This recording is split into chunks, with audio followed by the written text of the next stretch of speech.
Battle Through the Heavens. By Heavenly Silkworm Potato. Kabanata 11:21. Cao Clan.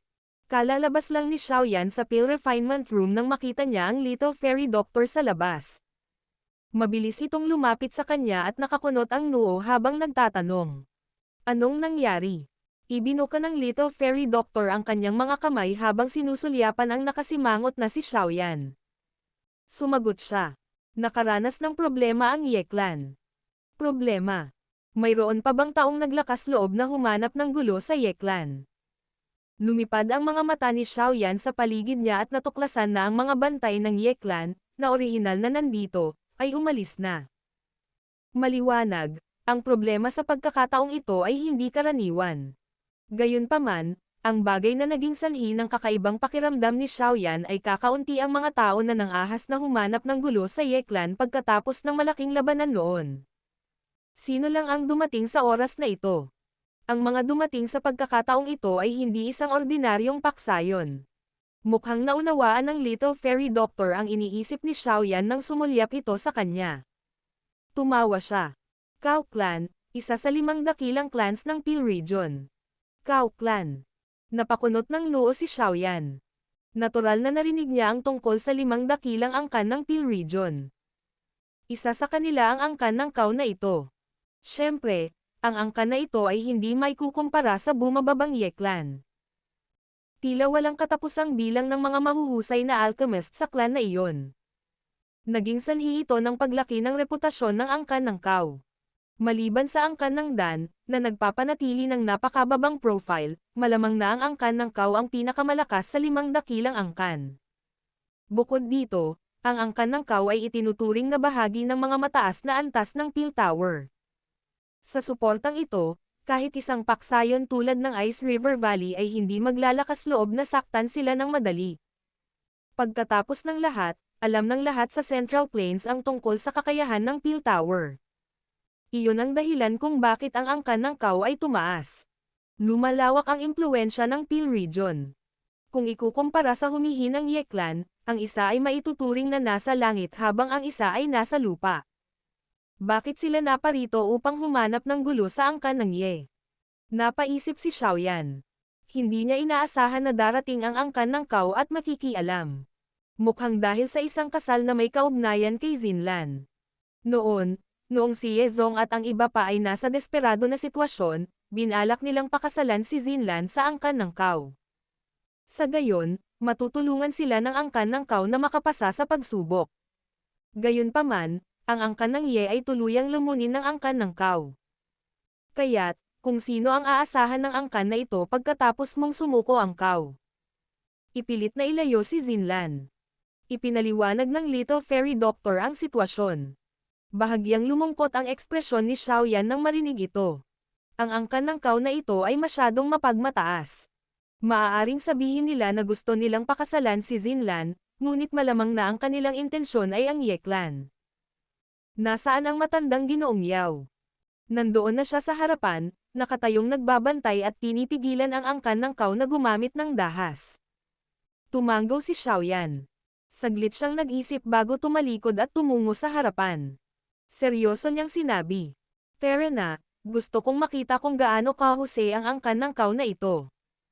Ito ang unang pagkakataon na nakarinig ako ng isang bagay tulad ng puwersahang nang aagaw ng isang tao. Ngumiti ang Little Fairy Doctor at ibinaba ang kanyang baba. Dahan-dahan niyang iginalaw ang kanyang mga paa at sumunod malapit sa likuran. Ang isang malaking grupo ng mga tao ay kasalukuyang nagkumpol-kumpol sa harapan ng angkan ng Ye sa sandaling ito. Ang kapaligiran ay napakatindi, sa bingit ng pagsira sa isang labanan. Ang maluwang na bakuran sa harapan ay malinaw na nahahati sa 2 line-up. Sa isang tabi ay ang grupo ng Ye Clan habang sa kabilang banda ay halos 100 maputlang-pulang mga figure ng tao. Ang mga taong ito ay nakatayo ng tuwid. Medyo nangingibabaw ang kanilang mga aura.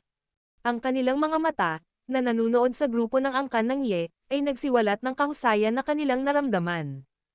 Siyempre, ang posisyon ng kasalukuyang angkan ng Cao sa rehiyon ng Pale ay hindi isang bagay na maihahambing ng Ye Clan. Mayroong 2 matanda na nakasuot ng pulang damit na nakatayo sa harapan ng grupo ng angkan ng Cao.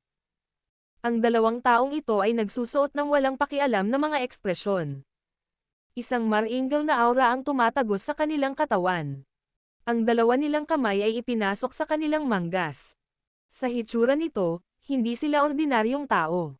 Siyempre, ang isa na pinakakapansin-pansin ay hindi ang dalawang taong ito.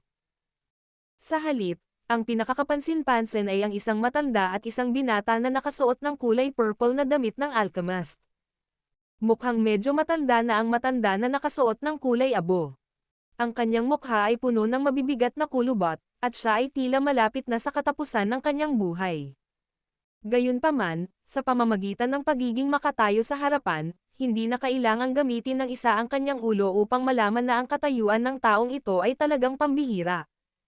Bukod dito, sino mang may kahit kaunting potensyal ay makakatuklas ng isang mapanganib na aura na nagmumula sa kanya sa kabila ng hindi ito lumilitaw na kasing ganda ng dalawang matanda na nakasuot ng pulang damit. Ang aura na ito ay isang bagay na hindi maihahambing ng dalawang matanda na nakasuot ng pulang damit. Bata at gwapo ang lalaking nakasuot ng kulay purple na alchemist robe. Gayunpaman, mayroong isang pagmamataas na mahirap itago sa ilalim ng kanyang gwapong hitsura. Siyempre, sa pagtingin pa lang sa badge sa dibdib niya, walang magkokomento sa kanyang kayabangan dahil may qualification siya para maging ganito kayabang. Mapatla asol ang kulay ng badge at malabo itong lumilitaw na parang sinusunog ng apoy. Ang loob ng apoy ay isang figure ng tore. 7 matingkad, purple gold na bituin ang nagniningning sa paligid ng tore, na naging dahilan upang ito ay magmukhang napakaningning. Tier 7 Alchemist. Bukod dito, ito ay isang alchemist badge na inilabas ng Peel Tower. Ang binatang ito, na mukhang wala pang 30 taong gulang, ay talagang isang Tier 7 alchemist. Young Master Caudan, ang aking Yeklan ay talagang may kasalanan sa pagpapawalang bisa sa kasunduan noon. Gayunpaman, ang Cao Clan ay hindi nagprotesta kahit kaunti bago ito, ngunit ito ay nagpakita na may kagalakan ngayon. Maaari ko bang malaman kung ano ang ibig mong sabihin dito? Si Ye Zong ay same time na nagtanong. Ang kanyang ekspresyon ay medyo pangit habang pinag-aaralan niya ang grupong ito ng mga tao, na dumating ay may masamang hangarin. Hihihi. Si Elder Ye Zong ay nagbibiro. Paanong ang gayong malaking kaganapan tulad ng kasal ay ituturing na laro ng mga bata? Ang iyong Yeklan ang nagkusa na banggitin ito noon. Paano mo hahayaan ang aking Cao Clan account sa labas ng mundo ngayong bigla mo na itong binawi? Bahagyang ngumiti ang binata na nakasuot ng kulay purple na alchemist na damit. Ang kanyang kamay ay marahang nakakuyom at isang maliit na apoy ang tumalon sa dulo ng kanyang daliri. Agad niyang sinulyapan si Ye Zong. Maaaring sinasadya ni Elder Ye Zong na makipaglaro sa angkan ng Cao. Nagbago ang ekspresyon ni Ye Zong nang marinig ito. Caudan, mas mabuting huwag mong pilitin ang iyong mga salita para makabawi sa maling argumento mo. Alam ng lahat ang ligaw na ambisyon ng iyong angkan ng Cao sa pagnanais na lumunin ang aking Yeklan. Hindi mo kailangang gawing dahilan ang bagay na iyon. Ang berdeng mukha na si Zinlan ay hindi nakatiis sa pagmamalabos na paraan ni Caudan, na nagresulta sa galit na pag-iyak. Napangiti ang binata sa maganda at berdeng mukha ni Zinlan. Sinabi niya, Zinlan, kahit anong sabihin mo, itinuturing pa rin akong nobyo mo. Masyadong matigas ang ulo mo para sigawan ako. Tuturuan kita ng tamang asal kapag nakapasok ka sa Cao Clan sa hinaharap. Young Master Caudan, ang kasal na ito ay nasa paunang yugto pa lamang, kung saan ito ay pinag-iisipan pa. Walang aktwal na desisyon ang nagawa. Sa makatuwid, ang aking Yeklan ay may karapatang bawiin ito. Bumaba ang ekspresyon ni Ye Zong habang sinabi niya. Si Zinlan ay hindi magpapakasal sa angkan ng Cao. Ituturing namin ang kasal na ito bilang wala sa hinaharap. Sana ay hindi na ipagpatuloy ng Young Master na si Caudan ang panggugulo sa amin tungkol sa bagay na ito. Pinaikit ni Caudan ang kanyang mga mata nang marinig ang mga salita ni Ye Zong. Sabi niya na may mahinang ngiti. Hihihi. Ang kasalukuyang Yeklan ay talagang may kaunting kakayahan. Sa tingin mo ba ay maibabalik ng iyong Yeklan ang kaluwalhatian noon pagkatapos ng malaking labanan sa Ye City? Ang aking Cao Clan ay hindi ang Ice River Valley. Ang mga salita ni Cao Dan ay naglalaman ng karagdagang siksik sa kanila nang matapos siyang magsalita. Naging berde ang mukha ni Yezong nang marinig niyang ganito kapurol si Cao Dan. Gayunpaman, hindi siya naglakas loob na sabihin ang anumang bagay na kontrahin siya. Ang angkan ng Cao ay gumawa ng napakaraming natatanging alchemist. Ang kakayahan nitong magtipon ng mga tao ay higit pa sa kakayahan ng Ice River Valley. Bukod dito, nakatulong din ito sa ilan sa Dao Zun class super existences na pinuhin ang mga medicinal pills sa buong kontinente. Sa pabor na ito, malamang na hindi tatanggihan ng mga taong ito ang kahilingan ng angkan ng Cao. Kung ang mga taong ito ay magkakasama-sama, ang kanilang lakas ay talagang nasa antas na kahit ang Ice River Valley ay hindi maihahambing. Ubo. Yezong, may mga bagay na hindi na mababawi minsang sinabi mo. Dahil nabanggit mo na, ang Cao clan ay mawawalan ng malaking halaga kapag ito ay binawi. Bukod dito, ang pagkakaroon ng kasal sa Cao clan ay magiging kapakipakinabang din sa iyong Ye clan. Ang nakaabo na matanda, na hindi pa nagsasalita mula pa noong una at dahan-daang sinabi, sa wakas ay itinaas ang kanyang mga mata. Ngayon, dumating tayo sa utos ng pinuno ng angkan ng Cao.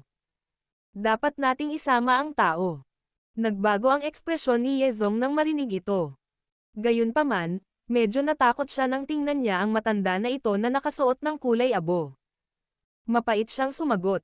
Maging si Luo Yizunzi ay personal na dumating. Ang Cao clan ay talagang mataas ang tingin sa aking Ye clan. Isang kasal sa Cao clan ay maaaring pansamantalang malutas ang aming mga kagyat na problema, ngunit ang Ye clan na ito ay malamang napalitan ang kanyang apelyido sa Cao sa hinaharap. Kaya, hindi ako makakasunod dito. Umiling ang matandang lalaki na nakakulay abo. Dahan-dahan niyang iniangat ang paa niya pasulong. Pagkatapos niyang gawin ang hakbang na ito, isang nakakatakot na aura ang agad na lumundag sa kung saan, tulad ng isang malaking alon na naging daan-daang libong talampakan ang taas. Biglang napuno nito ang bulwagan, dahilan upang ang mga mukha ng ilang mahihinang miyembro ng Ye clan ay agad na namula. Isang matandang figure ang biglang lumitaw sa harap ng grupo ni Yezong nang pumutok ang aura ng matanda na nakasuot ng kulay abo. Ang kanyang paa ay nakatapak sa lupa habang ang isang di nakikitang ripple ay kumakalat mula sa kanyang paa sa paraang parang kidlat. Kasabay nito, kumalat ang isa pang malawak at makapangyarihang aura, na humaharang sa nakakatakot na aura ng matanda na nakasuot ng kulay abo. Bagaman makapangyarihan ang angkan ng Cao, talagang wala itong kilos ng isang malaking angkan sa pamamagitan ng pananakot sa iba sa ganitong paraan gamit ang lakas nito. Ang biglang nagpakita ay natural na si Tian Wo Zunzi. Ang kanyang mga mata ay nakalock sa naka-gray na matanda habang siya ay mahinang pinarurusahan. Dao Zun. Ang biglaang pagsulpot ni Tian Wo Zunzi ay naging dahilan upang bahagyang nagulat ang matanda na nakasuot ng kulay abo. Agad niyang pinaikit ang kanyang mga mata. Senior, ang junior na ito ay si Cao Dan. Ang usapin ngayon ay isang bagay sa pagitan ng aking Cao clan at ng Ye clan. Sana ay hindi makialam ang senior na iyon. Kung mayroon kang anumang bagay tungkol sa pill refinement sa hinaharap, baka mahanap mo ang aking Cao clan. Bahagyang kumunat ang noo ni Cao Dan bago agad na pinagdikit ang kanyang mga kamay at nagsalita sa malalim na boses. Hindi siya nagpakita ng anumang takot tulad ng ginagawa ng isang ordinaryong tao kapag kaharap ang isang Dao Zun. Sa sobrang lakas ng angkan ng Cao, hindi nagkukulang ang ilang piling Dao Zuns na gustong hilingin sa mga matatanda ng angkan na pinuhin ang mga table task para sa kanila. Dahil nakita niya ang marami sa kanila, hindi na siya nakaramdam ng takot. Pill refinements. Napangiti lang si Tian Wo Zunzi nang marinig niya ito. Mahina siyang sumagot. Hindi na kailangan. Ang matandang ito ay natural na may mas angkop na tao na hahanapin kung gusto kong magpino ng tableta. Bukod dito, ako ay inatasan niya na bantayan ang Ye clan. Paanong ang matandang ito ay hindi makikialam? Bahagyang nagbago ang ekspresyon ni Cao Dan nang maunawaan niya na hindi siya binigyan ni Tian Wo Zunzi ng anumang mukha. Agad siyang nagbabala sa mataimtim na tinig. Ang usapin ngayon ay utos ng pinuno ng angkan. Dapat umalis ang taong iyon kasama namin. Walang makakapidyo sa amin. Kung hindi, ang taong iyon ay magiging kaaway ng aking angkan ng Cao. Ang mga ekspresyon ng mga miyembro ng Ye Clan ay naging pangit nang marinig ang mga salitang binigkas ni Cao Dan dahil sila ay may banta. Hihihi. Ang angkan ng Cao ay talagang kahanga-hanga. Gayunpaman, tiyak na pinoprotektahan ko ang taong ito ngayon. Habang ang malaking bulwagan ay bumaba sa katahimikan, isang mahina, malamig na tawa ang biglang tumunog. Nagdulot ito ng pagkagulat kay Yezong, Zinlan, at ang iba pa sa bulwagan. Agad na bumalatay sa kanilang mga mukha ang saya. Battle Through the Heavens. Kabanata 11:22. Pagpustahan. Isang mahina, malamig na tawa ang tumunog sa loob ng bakuran, na naging dahilan upang maging mas madilim at mas solemn na ang ekspresyon ni Cao Dan. Ibinaling niya ang kanyang ulo, at ang kanyang mga mata ay dumapo sa isang pinto patungo sa harapan. Dalawang figure ang dahan-daang lumitaw sa lugar na iyon. Nagtataka ako kung bakit biglang naging matatag ang Ye Clan. Nakahanap na ito ng maraming katulong. Pinanood ni Cao Dan si Xiaoyan at ang Little Fairy Doctor habang dahan-dahan silang naglakad. Bahagyang gumalaw ang sulok ng kanyang bibig habang nagsasalita ng malamig na tawa. Tumingin si Xiaoyan sa lalaking nasa harapan niya, na mukhang bata pa. Saglit na huminto ang kanyang mga mata sa badge sa kanyang dibdib at may kung anong sorpresa ang bumungad sa kanila. Ang angkan ng Cao na ito ay talagang karapat-dapat na maging isang pamilyang alchemist. Ang nakababatang henerasyon na inayos nito ay talagang ganito kalakas. Ito ang unang pagkakataon sa lahat ng mga taon na ito na nakakita si Xiaoyan ng isang batang Tier 7 alchemist. Siyempre, hindi nagulat si Xiaoyan na nakuha ng kabilang partido ang gayong tagumpay. Napakalawak ng kontinente at tiyak na magkakaroon ng ilang mga henyo sa pagpipino ng tableta. Ito, kasama ang pag-aayos ng isang alchemist na pamilya tulad ng Cao Clan mula sa murang edad, ang kanilang mga tagumpay ay natural na malayo sa kung ano ang maaaring ihambing ng isang ordinaryong alchemist. Kung tama ang pagkakaalala ko, dapat kang tawaging Xiaoyan, di ba? Ang taong ito ay ang Wolfel Poison Lady na nagdulot ng malaking kaguluhan sa loob ng Peel Region. Ang mga mata ni Cao Dan ay nakatitig kay Xiaoyan at sa Little Fairy Doctor bago nagsalita na may mahinang ngiti. Huminto si Xiaoyan sa tabi ni Tian Wu Zunzi. Ngumiti siya at mahinang sinabi. Ang estilo ng angkan ng Cao ay talagang napakahusay. Mr. Xiaoyan, ang taong ito ay tinatawag na Cao Dan. Siya ay kilala bilang isang Peel Refinement Genius na dumarating minsan sa loob ng 100 taon sa loob ng Cao Clan. Sa kabila ng kanyang murang edad, naabot na niya ang antas ng isang Tier 7 alchemist. Kilala rin siya sa Peel Region na ito. Mahinang ipinaliwanag ni Yezong kung sino siya kay Xiaoyan. Ngumiti si Xiaoyan at tumango. Dama po ang kanyang mga mata kay Cao Dan at sinabing, Young Master Cao Dan, ang usapin sa pagitan ng Ye at Cao Clan ay isang maliit na sama ng loob. Bakit hindi umatras ang bawat isa sa inyo? Isang lamig ang bumungad sa mga mata ni Cao Dan habang nakatingin siya sa nakangiting mukha ni Xiaoyan. Mahina niyang sinabi. Umatras ng isang hakbang. Paano ang aking Cao Clan ay makikinabang sa labas ng mundo? Noon, ang aking Cao Clan ay gumawa ng isang pampublikong anunsyo pagkatapos ng Ye Clan ay dumating upang pag-usapan ang kasal na ito. Kung hindi kami magpakasal ngayon, hindi ba mawawala ng malaking mukha ang Cao Clan? Maituturing pa ba itong isang maliit na sama ng loob? Kung ganoon, pinipilit ng Young Master na si Cao Dan na isama siya ngayon. Dahan-daang humakbang pasulong si Xiaoyan at mahinang tumawa. Pinaikit ni Cao Dan ang kanyang mga mata sa mukha ng medyo bullying na kilos ni Xiaoyan. Sa kanyang talento sa pagpipino ng tableta, bihira ang sinumang miyembro ng nakababatang henerasyon na tretuhin siya ng ganito sa lahat ng mga taon na ito. Si Cao Dan ay hindi lamang napaatras habang nakatingin kay Xiaoyan sa kanyang harapan. Sa halip, humakbang siya pasulong. Isang maikling talampakan lang ang pagitan nila Xiaoyan. Nakatitig ang kanyang mga mata kay Xiaoyan habang sinasabi niya. Xiaoyan, narinig ko ang tungkol sa iyo at alam kong kaya mong lumaban, ngunit dapat mong ayusin ang lahat. Ang aking Cao Clan ay hindi ang Ice River Valley. Hanggat ang aking Cao Clan ay binibigkas ang salita, kahit na ikaw ay malamang na makakaramdam ng matinding sakit ng ulo. Naglakas loob pa akong pumatay ng isang miyembro ng Hall of Souls. Sa palagay mo ba ay mas mahirap pakitunguhan ang iyong angkan ng Kao kaysa sa Hall of Souls? Dahan-daang ibinoka ni Xiaoyan ang kanyang 5 daliri habang mahinahong sumagot. Sa wakas ay nagbago ang ekspresyon ni Cao Dan nang marinig ito. Sa kakayahan ng angkan ng Cao na magpatawag ng mga katulong, ito ay talagang maihahambing sa Ice River Valley. Gayunpaman, sa paghahambing nito sa Hall of Souls, mawawalan ng kwalipikasyon ang kanilang Cao clan. Pagkatapos ng lahat, ang Hall of Souls ay nakatayo sa balikat sa Peel Tower. Ang kanilang Cao clan ay umaasa lamang sa Peel Tower. Paano sila maihahambing sa Hall of Souls? Xiaoyan, alam kong matapang ka, pero minsan, dapat maging mas makatwiran ka. Maaaring hindi madala ng mga taong ito si Xinlan, ngunit sa susunod na darating kami, naniniwala ako na ang 2 piling Daozun na nasa likod mo ay walang silbi.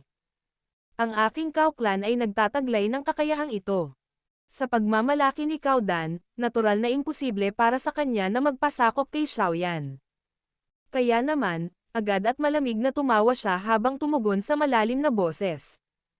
Ang saktan ang angkan ng Cao para sa angkan ng Ye ay talagang hindi sulit. Kung payag ka, tatanggapin ka ng aking angkan ng Cao bilang isang kaibigan.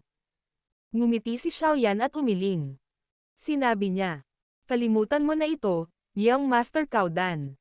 Ang sinabi mo ay hindi nakakaakit sa akin. Mangyaring umalis ka ngayon. Hindi ko ibibigay si Xinlan sa iyo. Xiaoyan, mas alam mo ang sitwasyon. Galit na sumigaw si Cao Dan. Ang kanyang ekspresyon ay lumubog matapos tanggihan ni Xiaoyan sa isang prangka na paraan. Bahagyang ngumiti si Xiaoyan. Nakakross ang 2 kamay niya sa harap niya habang pinag-aaralan niya si Cao Dan. Hindi siya nagpakita ng anumang senyales ng pagsuko. Mas naging seryoso ang ekspresyon ni Cao Dan matapos itong tingnan ni Xiaoyan sa ganitong paraan. Kunot-noo ang mukha ng matanda na puno ng kulubat na kulay abo. Kaagad, mabagal siyang humakbang pasulong. Mananatili ka sa likod kung gagawa ka ng isa pang hakbang pasulong. Itong 1-star Daozun lang ang lakas mo ay walang kwalipikasyon na kumilos ng mabangis dito.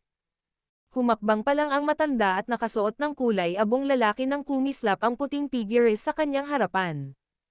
Isang malinaw at malamig na boses ang nalipat sa kanyang mga tainga. Bahagyang nagbago ang ekspresyon ng matandang lalaki na may kulay abo nang marinig ang kanyang mga sinabi. Nakatitig ang kanyang mga mata sa Little Fairy Doctor sa kanyang harapan at isang nakakatakot na ekspresyon ang bumungad sa kanila. Nararamdaman niya na ang Little Fairy Doctor ay isa ring piling Daozun. Bukod dito, malamang na mas mataas pa ang level niya kaysa sa kanya. Ang mga salita ng Little Fairy Doctor ay katunog pa lamang ng tila na basag nito ang tensyonado na kapaligirang hinihila ng mga espada. Ang lahat ng mga tao mula sa angkan ng Cao, kabilang ang 2 matanda na nakasuot ng pulang damit ay biglang humakbang pasulong. Ang maringal na aura ay umaalingaw-ngaw sa lugar na ito na parang alon, na bumubuo ng isang mahusay na presyon. Si Tian Wozunzi ay nagpakawala ng malamig na buntong hininga matapos makita ang 2 nakapulang matanda na humakbang pasulong.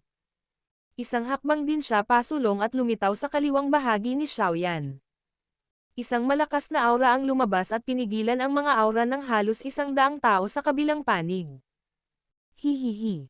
Bakit? Nagpaplano ba ang Young Master Cao Dan na gumamit ng puwersa? Gayunpaman, ang 1-star Daozun lamang ay mukhang hindi sapat. Mahinang ngumiti si Xiaoyan habang nagkomento. Xiaoyan, hindi ka dapat masiyahan sa iyong sarili. Hindi nakakatuwang masaktan ang aking angkan ng Cao. Kahit na mabaygo kami sa pagkakataong ito, tiyak na magkakaroon ng mas malakas na line-up sa susunod. Ano ang magagawa mo sa oras na iyon? Isang malamig na kislap ang sumilay sa mga mata ni Cao Dan nang magsalita siya. Ibinaling niya ang kanyang mga mata sa grupo ni Yezong habang siya ay malamig na tumawa. Sa oras na iyon, ang grupong ito ay aalis na lang. Gayunpaman, ang Ye clan ay malamang na maging target ng Cao clan na maglabas ng galit nito. Malamang na ang Ye clan ay maalis sa Peel region sa hinaharap. Ang mga ekspresyon ng grupo ni Yezong ay hindi sinasadyang nagbago nang marinig ito. Gayunpaman, ano pang landas ang mayroon ang Ye clan sa sandaling ito? Kung mawawala sa kanila si Xiaoyan, ang Ye clan ay ganap na tatanggi. Bukod dito, kung abandonahin nila si Xiaoyan at sumunod sa kasal ng Cao at Ye clan, malamang na ang Ye clan ay maalis din sa lalong madaling panahon. Hindi naniniwala si Ye Zong na ang Cao clan ay tunay na tutulong sa Ye clan na mabawi ang dating kaluwalhatian nito. Ang dahilan kung bakit ang angkan ng Cao ay kumikilos sa ganitong paraan ay para lamang lumunin ang angkan ng Ye at palakasin ang angkan ng Cao. Ang Ye clan ay kikilos ayon sa utos ni Mr. Xiaoyan. Saglit na kumislap ang mga mata ni Ye Zong bago siya nakapagdesisyon. Pagkatapos nito, magalang niyang ikinulong ang kanyang mga kamay sa likod ni Xiaoyan at nagsalita sa malalim na boses. Mas naging malungkot ang ekspresyon ni Cao Dan nang makita siyang yumuko. Madilim at malamig ang kanyang boses habang sinasabi niya. Sige, ikaw, Ye Zong, ay talagang nagiging matapang at matapang. Masyadong tamad si Ye Zong para pakialaman ang pangungutya ni Cao Dan. Ano man ang kaso, isang sama ng loob sa pagitan ng Ye at Cao clan ay talagang nabuo. Young Master Cao Dan, mangyaring umalis. Nagsalita si Xiaoyan sa mahinahong boses. Dahil sa pagpili ni Ye Zong, medyo nagulat siya. Inilagay ng matandang lalaki na ito ang lahat ng kanyang chips kay Xiaoyan. Kung may nangyari kay Xiaoyan sa kalagitnaan, malamang na ang Ye clan ay ganap na matatapos. Pabago-bago ang ekspresyon ni Cao Dan. Hindi siya basta-basta itataboy na walang dala. Gayunpaman, kung gusto niyang gumamit ng dahas, ang kabilang partido ay may dalawang piling daw zone at hindi kailangang matakot sa kanyang panig. Pagkatapos ng mahabang panahon na pag-iisip, biglang dumapo ang mga mata ni Cao Dan sa katawan ni Xiaoyan. Nagtanong siya. Ito ay bali-balita na isa ka ring alchemist. May alam ako tungkol sa pagpino ng tableta. Random na sagot ni Xiaoyan. Mukhang ayaw talagang sumuko ng lalaking ito. Kung ganoon, maglakas loob ka bang makipagpustahan sa akin? Kung matalo ako, mapipili ng Cao clan na hindi magkaroon ng kasalang ito. Gayunpaman, kung ako ang mananalo, hindi ka madadami sa bagay na ito. Ano ang masasabi mo? Isang malamig na ngiti ang sumilay sa mukha ni Cao Dan habang siya ay nagtanong. Oh, tinaas ni Xiaoyan ang kanyang kilay. Mukhang medyo interesado siya habang nakangiting nagtanong. Maaari ko bang malaman kung gaano ang balak ni Young Master na si Cao Dan na sumugal? Ang malamig na ngiti sa puso ni Cao Dan ay mabilis na lumawak matapos makitang nagpakita ng interes si Xiaoyan. Kung talagang mag-aaway sila ni Dao Qi, malamang na hindi siya makakapareha ni Xiaoyan. Gayunpaman, kung ito ay dumating sa pakikipagkompetensya sa peel refinement skill. Ipapaalam niya kay Xiaoyan na sinusubukan niyang maging kahanga-hanga sa harap ng isang tunay na master, na naghahanap ng sarili niyang kahihiyan sa proseso. Ang pangungutya ay sumilay sa puso ni Cao Dan. Gayunpaman, kitang-kita ang ngiti sa kanyang mukha nang sumagot siya. Dahil pareho tayong mga alchemist, natural na hindi tayo maaaring lumaban tulad ng mga chaff na iyon. Dapat nating sundin ang mga alituntunin ng mga alchemist. Hamanin natin ang isa't isa sa mga tuntunin ng paglalaro ng apoy. Isang kumpol ng malabong itim na apoy ang biglang bumangon mula sa kamay ni Cao Dan nang tumunog ang kanyang mga salita. Kaagad, ang kumpol ay gumalaw sa kanyang palad. Nag-transform ito sa dalawang maitim na itim, maliliit na ahas na patuloy na dumudulod sa kanyang daliri, lumilitaw na masunurin tulad ng mga espiritu. Mr. Xiaoyan, huwag kang mangako sa kanya. Si Cao Dan ay nagtataglay ng isang hindi pangkaraniwang mahusay na talento pagdating sa pagkontrol ng apoy.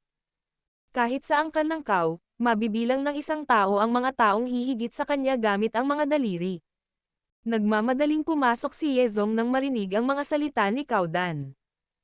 Sumilay ang pagkagulat sa mga mata ni Xiaoyan nang marinig niya ito. Ito ay hindi inaasahan na si Cao Dan ay nagtataglay ng gayong talento sa mga tuntunin ng pagkontrol ng apoy. Anong masasabi mo? Kung hindi ka maglakas loob na tanggapin ang hamon, masasabi mo na lang. Hindi ako isang taong magpapahirap sa iba. Nakatitig si Cao Dan kay Xiaoyan habang malamig itong ngumiti. Ang mga salitang gumagawa ng mga bagay na mahirap para sa iba ay tila medyo nakakatawa kapag binibigkas mula sa iyong bibig. Ngumisi si Xiaoyan at umiling, hindi pinapansin ang lumulubog na ekspresyon ni Cao Dan. Huwag sa amin ang iyong maliliwanag na dila. Makikipagkompetensya ka ba? Kung hindi ka, baka mauwi ako ng wala. Gayunpaman, ang mga taong darating sa susunod ay hindi ganoon kadaling harapin. Malamig na sabi ni Kaudan. Nakaramdam siya ng matinding galit sa kanyang puso nang makita niya ang ngiti sa mukha ni Xiaoyan. Dahil gusto mo ito, sasamahan kita. Ngumiti si Xiaoyan. Ang ngiting iyon ay naglalaman ng katusuhan kahit anong tingin nito. Si Xiaoyan ay hindi kailanman nakipagkompetensya sa iba sa mga tuntunin ng paglalaro ng apoy dati. Gayunpaman, ang tanging bagay na alam niya ay nagdadalubhasa siya sa apoy. Battle Through the Heavens. Kabanata 11:23. Paglalaro ng apoy. Maging si Kaudan ay hindi sinasadyang nagulat nang makita niyang si Xiaoyan ay talagang pumayag sa taya na ito. Isang malamig na ngiti ang hindi sinasadyang sumilay sa kanyang mukha. Talagang matapang ka. Pagkatapos tumawa sa boses na tila puno ng panunuya o papuri, tumalikod si Kaudan at magalang na sinabi sa matanda na nakaabo. Honorary Elder ko, mangyaring ipaubaya sa akin ang bagay na ito. Ang nakaabo at matanda na lalaki ay tumanggo ng walang pagbabago sa ekspresyon nang marinig ito. Gayunpaman, nagpakawala siya ng isang buntong hininga sa loob ng kanyang puso. Ang malamig na mga mata ng Little Fairy Doctor ang naging dahilan ng kanyang pag-goosebumps. Ito ay hindi na parang hindi pa niya narinig ang reputasyon ng Wolfel Poison Body. Gayunpaman, ito talaga ang unang pagkakataon na nakakita siya ng Wolfel Poison Body na umabot sa lakas ng klase ng Daozun. Umuwi ka lang. Matapos makitang umatras ang matandang lalaki na nakaabo, ibinaling ni Kaudan ang kanyang katawan sa mga nasa likuran niya, at ikanaway ang kanyang kamay. Nagmamadaling umatras ang grupong iyon ng mga tao at agad na lumikha ng bakanteng espasyo sa harapan ng bakuran. Mr. Xiaoyan, ikaw. Balak mo talagang makipagkompetensya sa pakikipaglaro sa kanya. Saglit na nag-alinlangan si Yezong matapos makita kung ano ang nangyayari. Sa wakas, hindi niya maiwasang magtanong sa mahinang boses. Ang reputasyon ni Kaudan pagdating sa paglalaro ng apoy ay talagang hindi kapanipaniwala. Kahit na si Xiaoyan ay isa ring Tier 7 alchemist, medyo delikado kung ito ay isang kompetisyon lamang sa mga tuntunin ng pagmamanipula ng apoy. Itinagilid ni Xiaoyan ang kanyang ulo. Natural na pinakamahusay na gumamit siya ng isang paraan na may kaunting pagsisikap na alisin ang mga taong ito. Dahil pinilit ni Mr. Xiaoyan, gagawin namin ang sinabi mo. Mapait na ngumiti at tumanggo si Yezong matapos makitang hindi niya nabago ang isip ni Xiaoyan. Agad niyang pinaalalahanan. Ang malabong itim na apoy sa kamay ni Yezong ay isang napakalakas na beast flame. Nabalitaan na ang Cao Clan ay gumugol ng malaking pagsisikap upang makuha ito mula sa katawan ng isang rank 8 magical beast. Ang lakas nito ay napakahusay. Bagamat hindi ito may kukumpara sa isang heavenly flame, ang ordinaryong apoy ay mahihirapang makipaglaban dito. Hindi nagulat si Xiaoyan nang marinig ito. Naramdaman na niya na medyo malakas ang malabong itim na apoy nang lumitaw ito. Ikanaway ni Yezong ang kanyang kamay pagkatapos paalalahanan si Xiaoyan. Dahan-daang umatras ang lahat at nag-iwan ng maluwag na lugar para sa kanilang dalawa. Lalong lumapad ang ngiti sa mukha ni Kaudan nang umatras ang lahat. Dahan-dahan siyang humakbang pasulong at pinitik ang daliri. Ang malabong itim na apoy sa kanyang kamay ay agad na umalangaw-ngaw. Kumawag-kawag ito sa itaas ng kanyang ulo at bumuo ng malabong itim, malaking agila. Ang apoy ay lumitaw na kakaiba habang ito ay nasusunog dahil sa madilim at siksik na hitsura nito. Ang apoy kung ito ay tinatawag na Dark Demon Flame. Ito ay nakuha mula sa katawan ng Dark Sky Three-Headed Lion, isang rank 8 magical beast. Ang kulay itim na agila ng apoy ay nananatili sa ibabaw ng ulo ni Kaudan. Nagpakawala ito ng matalim na sigaw ng agila. May kung anong pagmamalaki sa mga mata ni Kaudan nang ipakilala niya ang kanyang apoy. Ang Dark Demon Flame na ito ay maaaring hindi maihahambing sa isang Heavenly Flame, ngunit ang lakas nito ay kahanga-hanga din. Noon, ang angkan ng Cao ay gumugol ng malaking pagsisikap upang makuha ang apoy na ito. Napatingin ang mga mata ni Xiaoyan sa malaki at itim na agila. Bahagya siyang tumanggo. May dahilan talaga kung bakit mayabang ang lalaking ito. Ang isang ordinaryong alchemist ay hindi kayang ikumpara sa Caudan na ito, na nagawang kontrolin ang kanyang apoy ng ganoong pamilyar.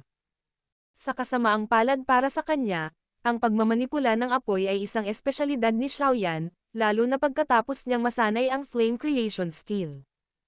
Ang kontrol ni Xiaoyan sa apoy ay umabot na sa pinakamataas na antas. Kung makikita ni Yao Lao ang kasalukuyang flame control ni Xiaoyan, malamang natiyak na pupurihin siya ni Yao Lao. Ang taya na ito ay isang bagay na naisip ni Cao Dan na magiging madaling manalo. Gayunpaman, hindi niya ipinahiwatig na ito rin ang magiging espesyalidad ni Xiaoyan. Pinitik ni Xiaoyan ang kanyang daliri at dahan-daang bumangon ang isang maliit na kulay berdeng apoy mula sa dulo nito. Pagkatapos nito, iniwan nito ang dulo ng kanyang daliri at pumailan lang sa hangin. Mabilis itong nag-transform sa isang malaking apoy na lobo na umuungol sa kalangitan. Patuloy ang pag-ungol ng lobo sa hangin ng buong lungsod. Ang kulay berdeng apoy na ito ay natural na Green Lotus Core Flame. Kung tungkol sa paglalaro ng apoy, mas pamilyar si Xiaoyan sa pagmamanipula ng Green Lotus Core Flame. Unti-unting tumaas ang temperatura pagkatapos lumitaw ang kulay berdeng apoy na lobo. Ang mga mata ni Cao Dan ay biglang nanliit. Ang kanyang mga mata ay matako na sumulyap sa apoy na lobo. Ito ay talagang isang heavenly flame. Totoo ang mga chismis. Ang brat na ito ay nagtataglay ng isang heavenly flame. Gayunpaman, hindi basta-basta umaasa ang isang tao sa lakas ng apoy kapag naglalaro ng apoy. Ang pagkakaroon ng heavenly flame ay hindi nangangahulugan na maaari siyang manalo. Dinilaan ni Cao Dan ang kanyang mga labi habang malamig na tumatawa sa kanyang puso. Biglang itinuro ng kanyang daliri ang apoy na lobo sa ulo ni Xiaoyan. Kaagad, ang itim na agila ng apoy ay nagpalabas ng isang malakas na sigaw ng agila habang ito ay dumausdad sa kalangitan. Pagkatapos nito, naglabas ito ng swoosh na tunog habang humahampas ito sa hangin at sumugod patungo sa apoy na lobo ng may bilis na parang kidlat. Roar! Ang berdeng kulay na lobo ay nagpakawala lamang ng mahabang alulong sa harap ng pag-atake ng apoy na agila. Pagkatapos nito, yumanig ang likod nito at umusad mula rito ang isang pares ng mga pakpak ng apoy. Ang mga pakpak ay ikinapak habang pinalawak nito ang mabangis na bibig at marahas na bumangga sa apoy na agila. Ang apoy ay pumutok sa lahat ng direksyon habang ang dalawa ay walang awa na nagsusuntukan sa isa't isa, na kumagad sa kabilang partido sa hindi makontrol na paraan. Ang mga apoy sa kanilang mga katawan ay umaagos sa kabilang partido nang walang nararapat na pangangalaga sa kanilang mga buhay. Bahagyang namangha ang lahat sa ibaba habang nakatingin sa ligaw na pagsnap ng dalawang apoy na hayop. Nakakita sila ng away sa pagitan ni Dao Qi, ngunit bihirang makita ang labanan sa pagitan ng apoy. Ang dalawang apoy na hayop ay mabangis na kumagat sa isa't isa sa kalangitan, ngunit sila ay hindi pangkaraniwang maliksi. Binaligtad nila ang kanilang mga katawan at tumalon sa paligid. Hindi sila mahuhuli ng isang ordinaryong eksperto. Malinaw na naunawaan ng lahat na ito ay dahil sa kanilang kontrol sa kanilang mga apoy. Kung ito ay isang taong may mas mahinang kasanayan, hindi na kailangang pag-usapan ang pagbuo ng isang apoy na hayop at pakikipaglaban sa iba. Malamang na ang pagpapanatili lamang ng anyo ng hayop ay mauubos na ang lahat ng kanilang espiritual na lakas. Ang mga butil ng apoy ay patuloy na umaagos mula sa langit habang ang dalawang apoy na hayop ay naglalaban sa isa't isa. Pagkatapos nito, dahan-dahan silang nagkalat. Inilagay ni Xiaoyan ang dalawa niyang kamay sa likod niya. Nakatutok ang kanyang mga mata sa laban sa langit. Ang kailangan lang ay isang pag-iisip sa kanya upang makontrol ang apoy na hayop. Ang ganitong uri ng labanan ay isang pagtatalo sa pagitan ng lakas ng kanilang espiritual na lakas. Kung ikukumpara sa malaya at madaling ugali ni Xiaoyan, ang mukha ni Cao Dan ay lumitaw na mas solemna. Sa unang pakikipagpalitan ng mga apoy na hayop, naunawaan niya na sa pagkakataong ito ay nakipagkita siya sa isang mahigpit na kalaban. Ang kontrol ng kabilang partido sa apoy na hayop at ang antas ng katotohanan ng apoy na hayop ay hindi mababa. Kung magpapatuloy ito, ang Dark Sky Demon Flame ay hindi makakalaban sa Heavenly Flame. Bahagyang nakasimangot si Cao Dan habang pinagmamasdan ang apoy ng itim na agila na nagiging mas mapatla habang nakikipaglaban sa kalangitan. Ilang sandali pa, Isang malamig na tawa ang pinakawalan niya. Kinapa niya ang kanyang storage ring at isang maapoy na pulang bote ng jade ang lumitaw sa kanyang kamay. Binuksan niya ang takip ng bote at isang apoy na parang dugo ang lumabas dito. Pagkatapos nito, kinagat ni Cao Dan ang kanyang gitnang daliri at nahulog dito ang isang patak ng dugo. Hihihi. Paano kung nagtataglay ka ng heavenly flame? Maaari mo bang ipagtanggol ang dalawa sa aking apoy? Isang matinding ripple ang agad na nabuo sa kumpol ng mga apoy na parang matangkad na dugo matapos tumulo ang sariwang dugo dito. Sa ilalim ng kontrol ni Cao Dan, ito ay naging isang pulang dugo na aso. Ang mga mata nitong pulang dugo ay naglalaman ng malamig na kinang. Ang apat na paa nito ay tumuntong sa lupa habang umaarangkada sa labanan sa kalangitan. Kasama ang itim na agila, mabangis itong kumagat sa apoy na lobo, pinupunit ang kulay berdeng apoy sa katawan ng lobo sa bawat kagat. Agad na umalangaw-ngaw ang mga alon sa loob ng patio nang masaksihan ng lahat ang eksenang ito. Ang mga mula sa angkan ng Cao ay nagpalakpakan habang ang mga mula sa angkan ng Ye ay magkaharap, tila tahimik habang ginagawa nila iyon. Hindi nila inaasahan na makontrol ni Cao Dan ang maraming apoy ng sabay-sabay. Dapat itong malaman na ang bawat uri ng apoy ay nangangailangan ng malaking halaga ng espiritual na lakas. Kung kinokontrol ng isa ang dalawang uri ng apoy, tataas ang rate ng pagkaubos. Bilang karagdagan, ang isa ay kailangang multitask. Kaya naman, bihira ang mga alchemist na nagtataglay ng kakayahang kontrolin ang maraming apoy. Tila ang babala ni Yezong ay hindi walang dahilan dahil si Cao Dan ay may namumukod tanging talento sa pagmamanipula ng apoy. Bahagyang nagkunot din ang kilay ni Xiaoyan dahil sa eksenang ito. Mahina niyang sinabi. 2 apoy lang sila. Matapos bigkasan ang mga salitang ito, ang apoy na lobo na kinokontrol ng kanyang isip ay mabilis na umiwas. Ang mabangis na bibig nito ay walang awang bumulusok sa itim na agila at aso. Sa isang iglap, magulo ang kalangitan habang ang mga apoy ay random na lumipad sa lahat ng direksyon. Nakahinga ng maluwag ang grupo ni Yezong nang makita nila ang apoy na hayop, na nilikha ni Xiaoyan, na mabilis na tinatalo ang mga kalaban nito. Talagang karapat-dapat itong maging isang heavenly flame. Kung ito ay ibang apoy, malamang na ito ay pinagpira-piraso ng 2 apoy na hayop. Napakunot ang noo ni Cao Dan nang makita niyang ganito kalakas ang apoy na lobo, na nilikha mula sa isang heavenly flame. Isang walang awa na ekspresyon ang bumungad sa kanyang mga mata. Ikinumpas niya ang kanyang mga kamay at may lumabas pang 2 bote ng jade sa kanyang harapan. Nabuksan ang kanilang mga takip. Isang kulay abo at isang lilang apoy ang lumabas sa mga bote. Maging ang ekspresyon ni Yezong sa panig ng Ye Clan ay medyo namutla nang makita niya ang 2 kumpol ng apoy na lumilitaw. Hindi niya inaasahan na aabot si Cao Dan sa isang yugto kung saan makokontrol niya ang 4 na uri ng apoy ng sabay-sabay. Ito ay isang bagay na kahit siya ay kailangang aminin na hindi niya nakamit. Pinaglalaroan mo ako. Kung hindi ka umaasa sa Heavenly Flame, hindi ka man lang makakapagtagal ng isang palitan laban sa akin.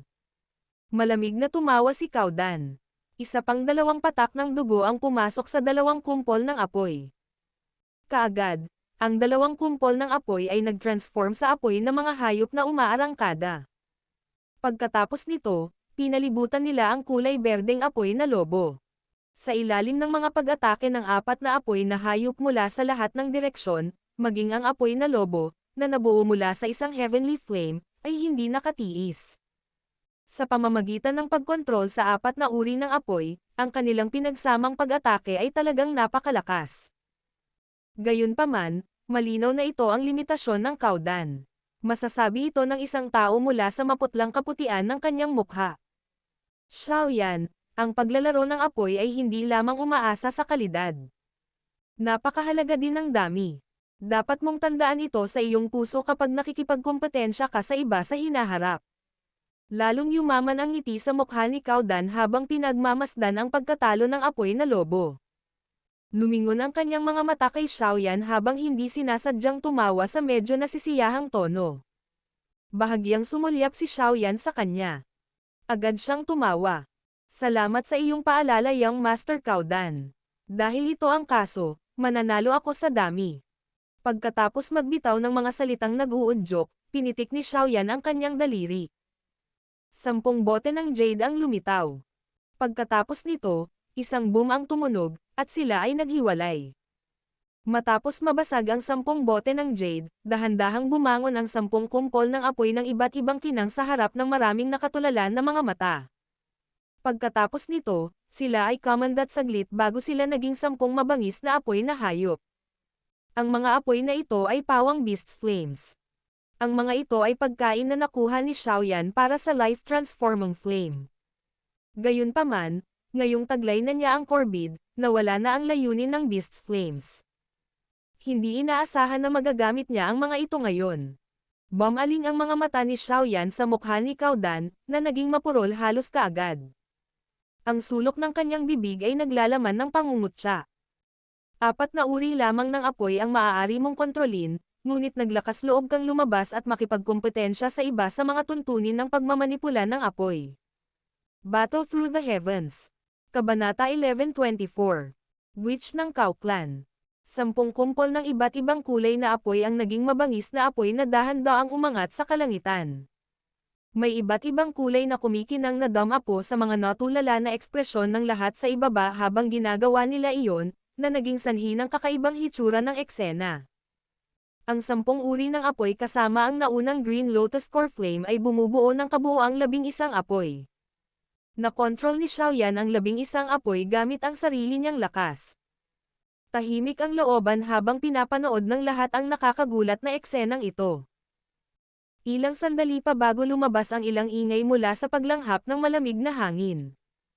Sa bawat oras na kinokontrol ng isang tao ang isang karagdagang apoy, ito ay magpapataw ng isang malupit na epekto sa espiritual na lakas ng isang tao.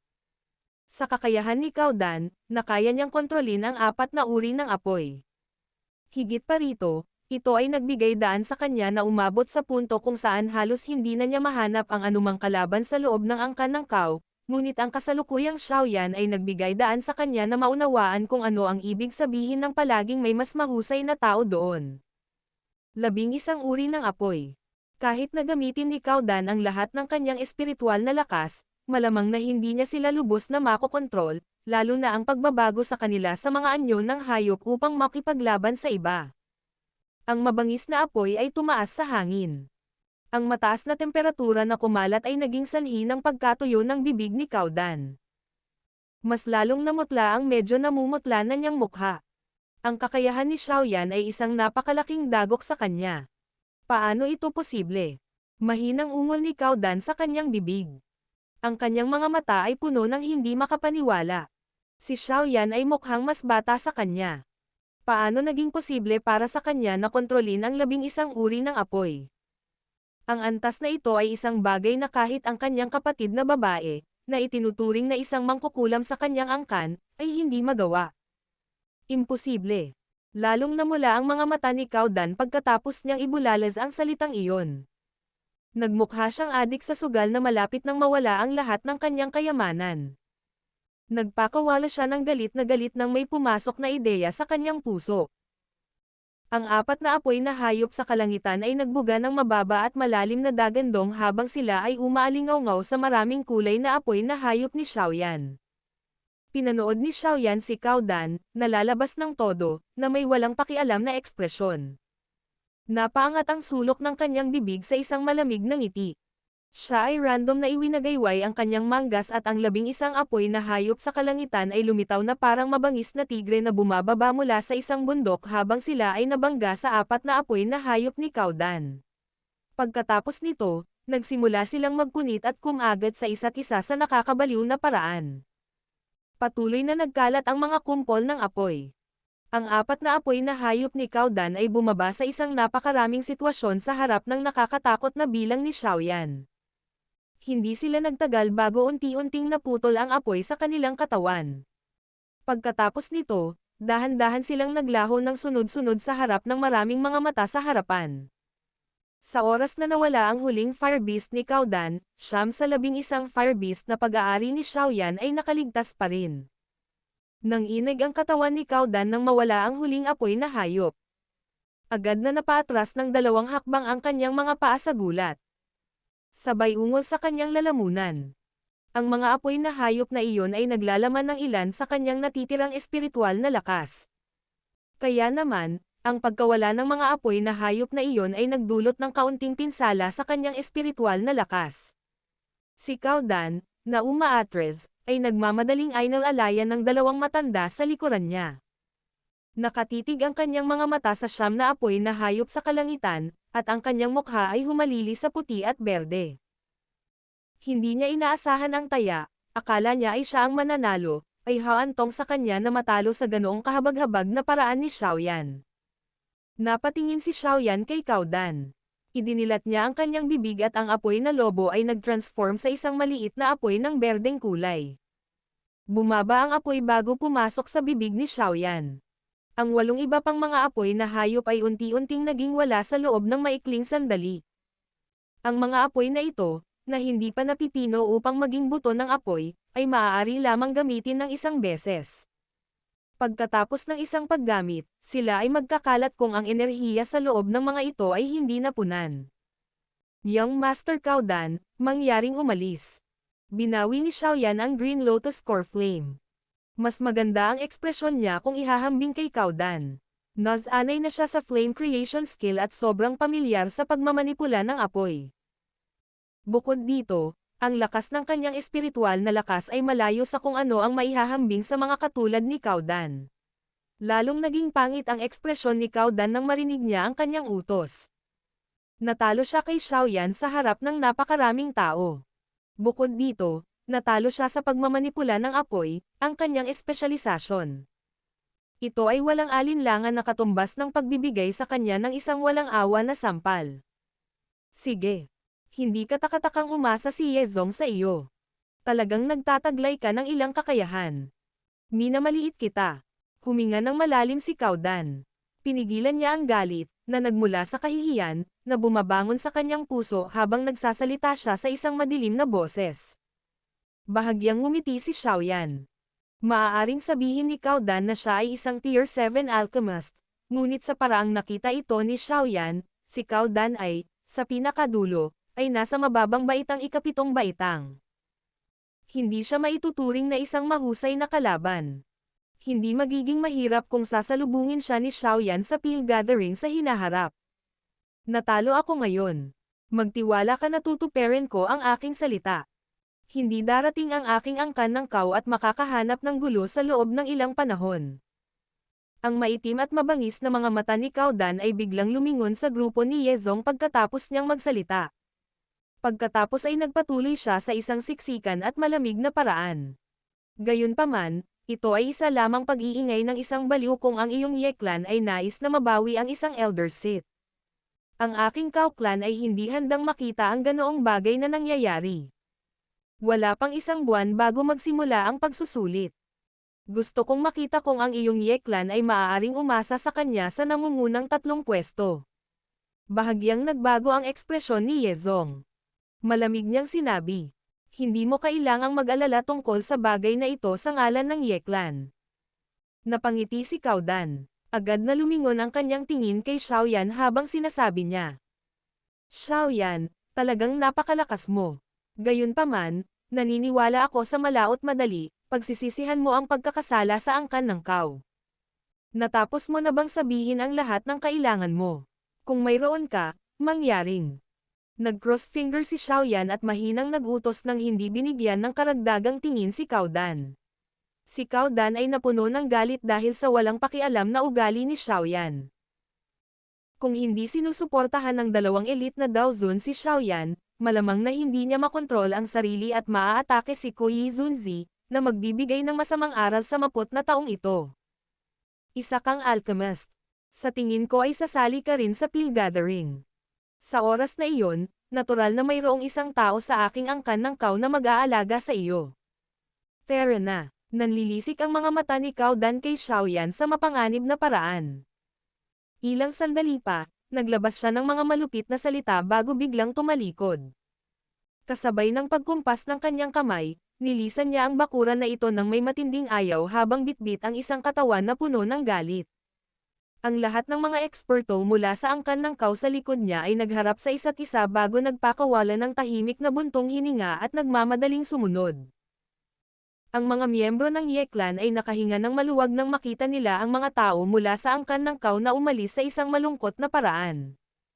Cheers tunog bilang isang resulta. Ang paggalang sa kanilang mga mata habang nakatingin kay Xiaoyan ay naging mas laganap din. Big Brother Xiaoyan, salamat. Nakahinga ng maluwag si Xinlan sa kanyang puso. Ang kanyang magagandang mata ay tumingin kay Xiaoyan habang nagsasalita siya ng may kagalakan. Kinawian ni Xiaoyan ang kanyang kamay at sinabing, "Dahil nangako ako sa iyo, paprotektahan ko ang Ye Clan. Kahit papaano, hanggang sa matupad ko ang aking pangako." Mr. Xiaoyan, hinding-hindi makakalimutan ng lahat sa Ye Clan ang mga dakilang pabor na ginawa mo para sa Ye Clan. Mangyaring huwag mag-atubiling magtanong kung mayroon ka bang kailangan na gawin ng aking Ye Clan sa hinaharap. Kahit na may ilang bagay na hindi namin magawa, ang aking Ye Clan ay susubukan ang makakaya. Pinagsalikop ni Yezong ang kanyang mga kamay at yumuko kay Xiaoyan habang nagsasalita siya sa hindi karaniwang seryosong paraan. Hindi ako karapat-dapat sa gayong solemna at magalang na seremonya mula kay Elder Yezong. Mangyaring huwag ituloy. Bahagyang isinandal ni Xiaoyan ang kanyang katawan habang nakangiting tumugon. Napangiti si Yezong nang marinig niya ang kanyang mga salita.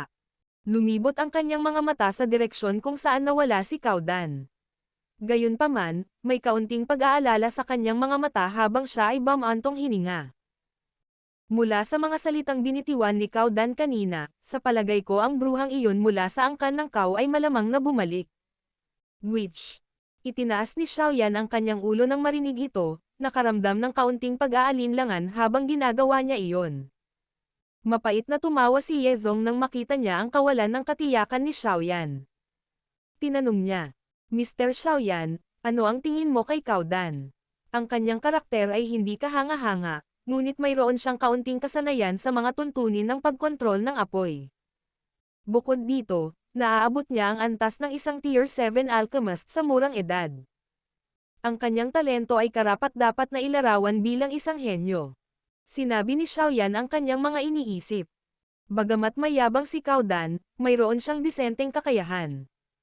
Ang Cao Dan na ito ay hindi kayang magpakita ng kahit katiting na pagmamataas sa harap ng mangkukulam ng Cao Clan. Mahinang paliwanag ni Yezong. Ang kanyang tono ay naglalaman ng kakaibang kapitan. Kung ang kanyang Ye Clan ay makakagawa ng ganoong tao, kailangan pa ba niyang mag-alala tungkol sa kanilang lakas? Ang ganitong uri ng mangkukulam ay isang nakakatakot na karakter kung saan siya lamang ang maaasahan upang suportahan ang buong angkan. Oh, bumungad sa kanyang mga mata ang pagtataka. Ang angkan ng Cao ay may ganoong tao. Ang bruhang ito ay tinatawag na Cao Ying. Ang kanyang buong buhay ay napuno ng isang maalamat na kulay. Noong siya ay ipinanganak, nagpakita na siya ng isang espiritual na lakas na ikinagulat ng iba. Ang kanyang ina ay muntik nang mapatay sa pamamagitan ng espiritual na lakas na kumalat mula sa kanya. Noong siya ay 7 taong gulang, siya ay formal na naging alchemist. Sa 15 gulang, nakuha niya ang mata ng Piltover at isang pagbubukod ang ginawa upang kunin siya bilang pangunahing disipulo ng Piltover. Siya ay tahimik na nagsanay sa Piltover sa loob ng 5 taon. Sa 20 anyos, siya ang naging pinakabatang Tier 7 alchemist sa angkan ng Cao. Sa kasalukuyan, siya ay 22.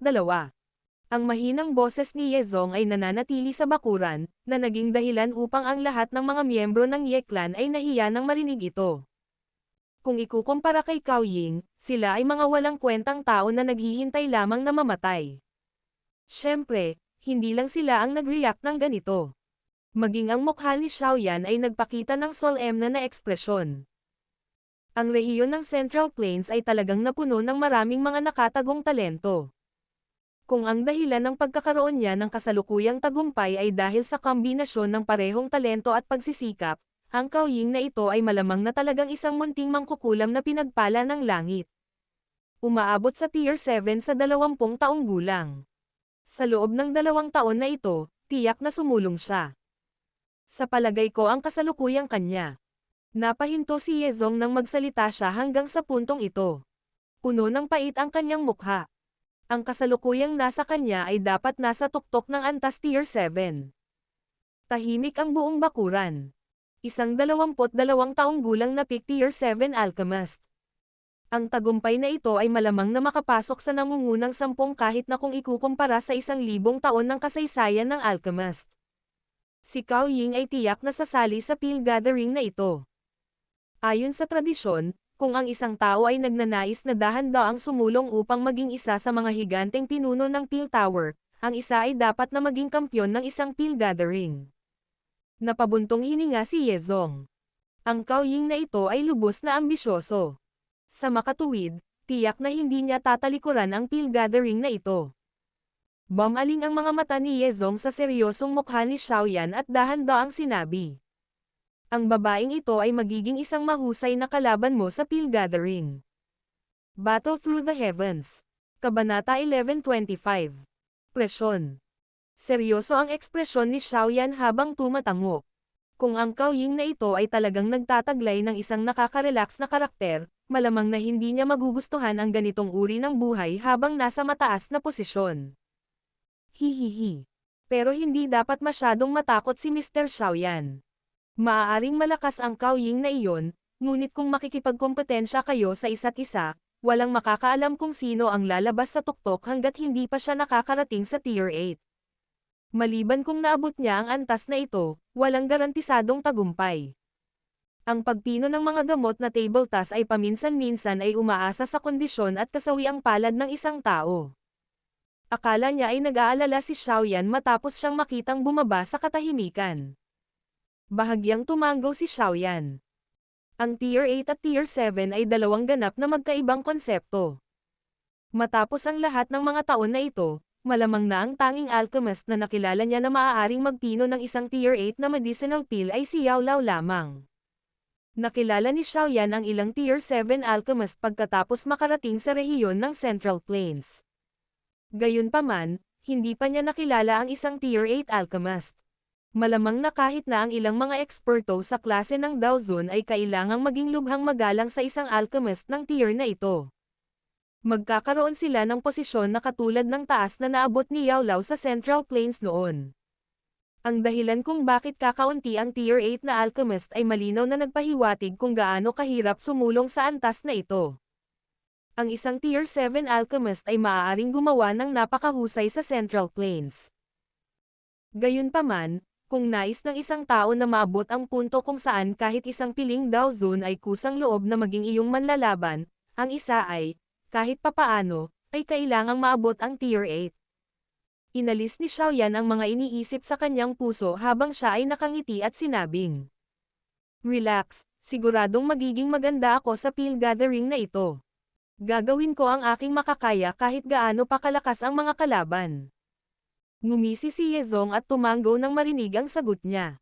Sinabi niya, "Mr. Xiaoyan, magsisimula ang pagsubok ng 5 dakilang angkan sa loob ng wala pang 1 buwan. Kailangan pa rin nating umalis ng maaga sa Holy Peel City. Sa makatuwid, dapat tayong umalis sa loob ng 20 araw." Naging sanhi ng pagkunot ng noo ni Xiaoyan. Agad naman siyang tumanggo. Kasalukuyan siyang napipilitin para sa oras, at hindi na siya maaaring mag-aksaya ng anuman. Gayunpaman, maswerte na ang kanyang pagsasanay sa pagpipino ng tableta ay unti-unting umuunlad ng maayos. Bagamat hindi pa niya matagumpay na napino ang isang Tier 7 high-rank medicinal pill, ang kanyang mga pagkakataong magtagumpay kapag nagpino ng ilang low and middle grade medicinal pill ay tumaas ng malaki. Sa bilis na ito, sa malaot madali ay matagumpay na mapadalisay ni Xiaoyan ang isang Tier 7 na mataas na ranggo na medicinal pill. Ang kailangan mo lang gawin ay ipaalam sa akin bago ka umalis. Magpapahinga ako ng 1 araw bago ipagpatuloy ang aking pagre-retreat at mag-ensayo ng husto sa loob ng ilang oras. Maging si Yezong ay hindi sinasadyang nagpunas ng malamig na pawis sa kanyang mukha nang marinig niyang ipagpapatuloy ni Xiaoyan ang kanyang paikot-ikot na pagsasanay. Ang pagpipino ng Pildores ay isang labis na nakakapagod at mahirap na bagay. Batay sa sentido komon, imposible para sa isang Tier 7 alchemist na pinuhin ang mga table tasks sa buong araw. Pagkatapos ng lahat, ito ay talagang nakakapagod. Ito ang orihinal na kaso batay sa sentido komon. Gayunpaman, si Xiaoyan ay hindi lamang ipinanganak na may makapangyarihang espiritual na lakas ngunit mayroon din siyang tulong ng isang heavenly flame. Ito ay nagbigay daan sa kanya upang mapanatili ang kanyang tibay kapag nagpino ng mga table tasks. Kaya naman, kung ang iba pang Tier 7 alchemist ay makakapagpino ng 3 gamot bawat araw, si Xiaoyan ay makakapagpino ng 6, 10, o mas maraming beses pa kaysa sa halagang kaya nila. Sa madaling salita, ang kanyang isang araw na ginugol sa mapait na pagsasanay ay katumbas ng pagsasanay ng iba ng ilang araw. Siyempre, ang ganitong uri ng ligaw, walang kontrol na pagsasanay ay lubhang malupit. Gayunpaman, si Xiaoyan ay dumanas ng maraming paghihirap sa mga taong ito. Maaaring wala na siyang iba, ngunit ang kanyang pagkatao ay matigas matapos maasa sa lahat ng mga taon na ito. Ang tagumpay na taglay ni Xiaoyan ngayon ay tiyak na hindi isang bagay na bigla niyang nakuha. Nakaramdam ng paghanga si Yezong kay Xiaoyan matapos panasan ang kanyang malamig na pawis. Sinabi niya sa mataimtim na tinig. Mr. Xiaoyan, mangyaring ipagpatuloy ang pagsasanay ng may kapayapaan ng isip. Maaari mo lamang ipaalam sa matandang ito kung wala kang sapat na mga sangkap na panggamot.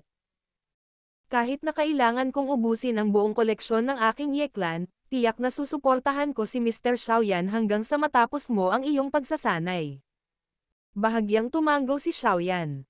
Muli niyang kinausap si Yezong tungkol sa ilang bagay na may kaugnayan sa Peel Gathering bago bumalik sa sarili niyang silid habang ang iba ay bumalik sa kanila. Muling pumasok si Xiaoyan sa Peel Refinement Room sa ikalawang araw pagkatapos malutas ang problemang dumating sa Cao Clan.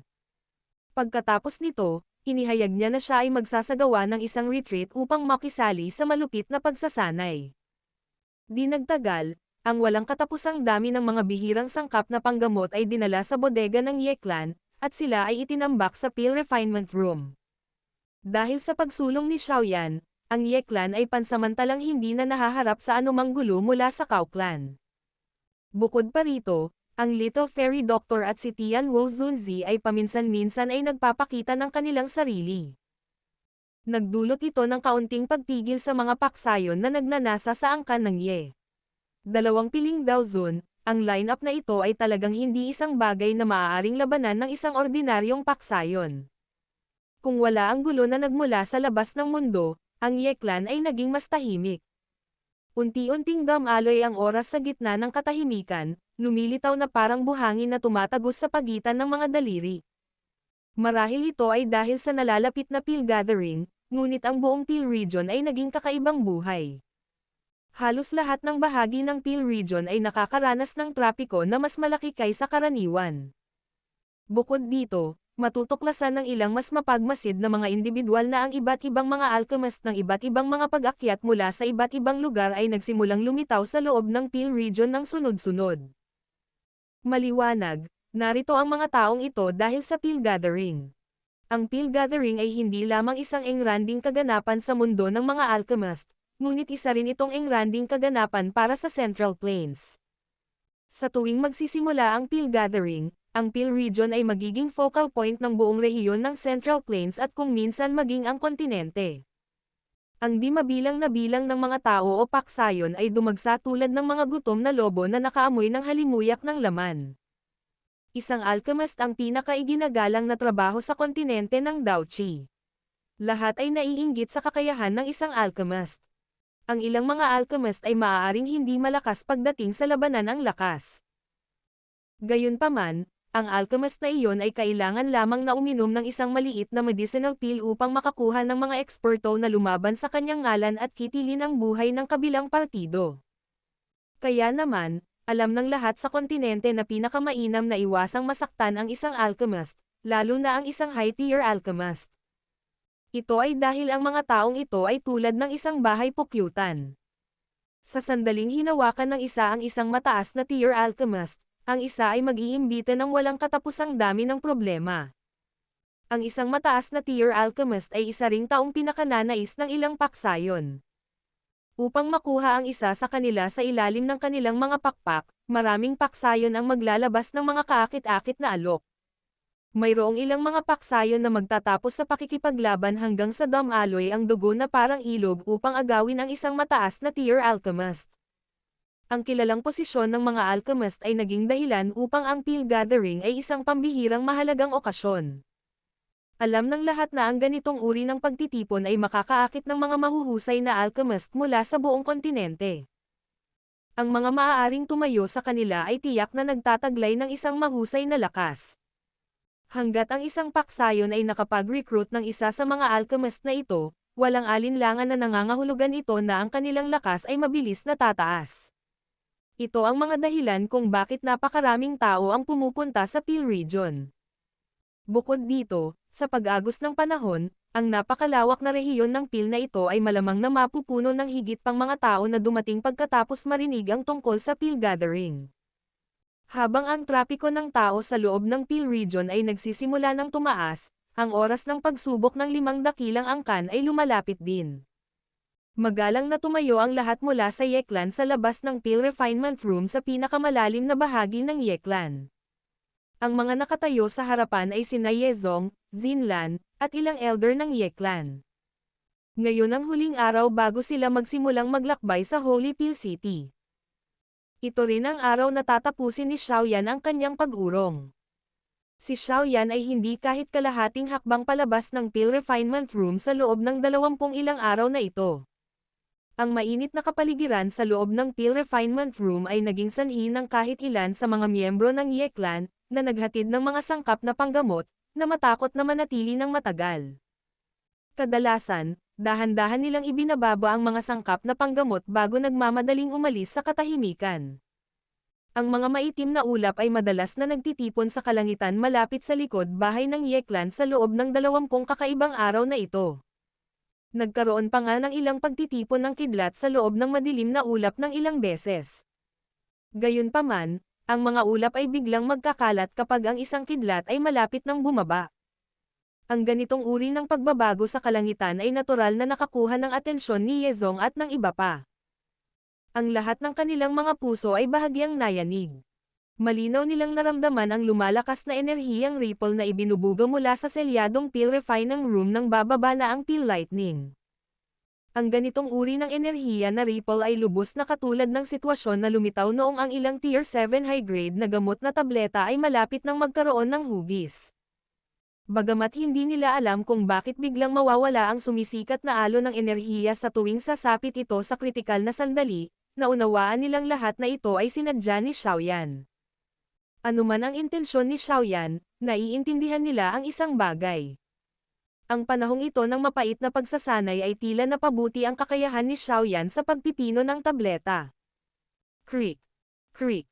Habang ang iba't ibang mga pag-iisip ay tahimik na namamalagi sa puso ng grupo ni Yezong, dahan-dahang bumukas ang mahigpit na nakasarang pintong bato. Ang isang malaking halaga ng init ay agad na kumalat mula sa loob. Isang payat na figure ang dahan-daang lumabas habang tumataas ang temperatura. Ilang sandali pa, lumitaw siya sa harapan ng lahat.